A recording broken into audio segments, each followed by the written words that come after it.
The Foundation for International Human Resource Development, or FIHRD, in cooperation with collaborative organizations, has organized energy and environment projects for GMS, or Greater Mekong Sub-region countries and developing countries. The participants from GMS countries including Thailand, Myanmar, Laos, Cambodia, Vietnam, Yunnan, and Guangxi province of China. Because last year's seminar turned out to be highly or satisfactorily relevant to the participants' job responsibilities at their respective organization. As a consequence, all participants from GMS countries strongly demanded for follow-up project on research training workshop on energy and environment sector cooperation among GMS countries Phase 2. The FIHRD, in cooperation with the mentioned collaborative organizations, have decided to launch such follow-up project to be held during May 17 through June 5th. The syllabus will be drawn from the results of the training needs obtained from previous research seminar. In addition, the design of the seminar will be also focused on human resource development for the energy sector of GMS countries in general and tailor-made for each country in particular.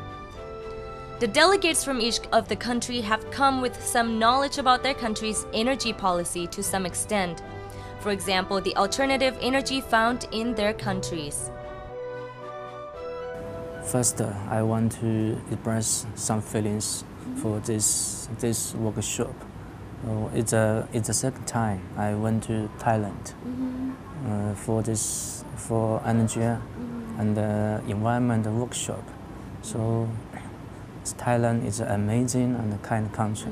So, and as we know, energy supply and production is very, very important for all of the country, also contain GMS countries. So this time we went to Thailand. I think the most important thing is for cooperation, for friendship, also for future. But the most important, we wish there is maybe some cooperation in energy and the environment. And China want to tell the world, alternative energy in China is an important issue for China's government. So we find such as wind power or solar power and biomass power. Such Laos, Myanmar, and Thailand also use similar alternative energy, depending on the need and the availability of its country and its people. In Laos, we have, up to now, we electrify 75% of the whole country. Mainly we use hydropower. In Myanmar, there are some kind of alternative energy, and they are solar power, wind power, and hydropower. Among them, hydropower is the major power we are now using. And solar power is not popular in Myanmar because its initial investment is very high, and wind power is not also not popular in Myanmar because of we need high technology concerning to use that wind power. As you know that Thailand is an agricultural country. Therefore, there are many of agricultural residues such as rice husk, corn cob, and palm leaf, etc. And we have the high potential of using biomass to produce electricity or heat or biofuel, some kind of that. The GMS country's energy consumption is relatively different due to its economic development as well as its size of population. Cambodia, for example, has a very low energy consumption from being a poor developed nation.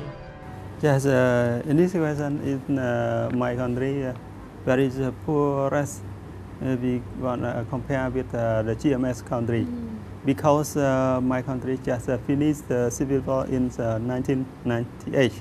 Yeah, all sector is very poor, but especially the energy sector is very poor because the high price and the low quality electricity.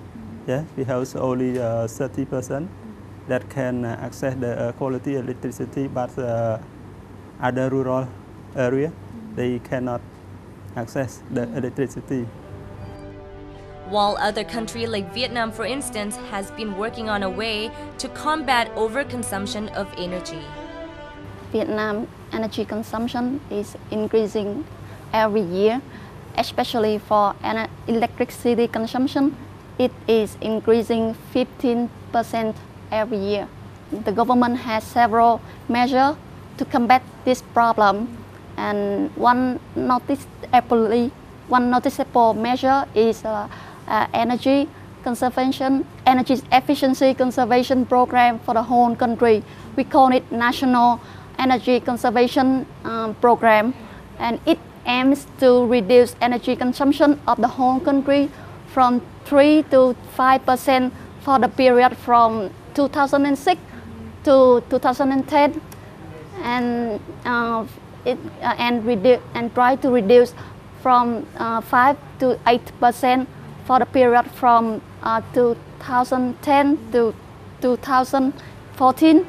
With this seminar, it is hoped that the GMS countries' representatives will be able to promote international energy and environment network throughout the region effectively. So this meeting is very important because if people in energy know each other, then they have generate trust among one another. The FIHRD was established on January 27th of 1998. The foundation was mandated to support the government's policy to encourage mutual trust and understanding through building academic and other linkages, and through the sharing of knowledge with other countries of the region, thereby helping Thailand to become the regional center for human resource development in the process. Wichitra Dundi, ASEAN Newsroom.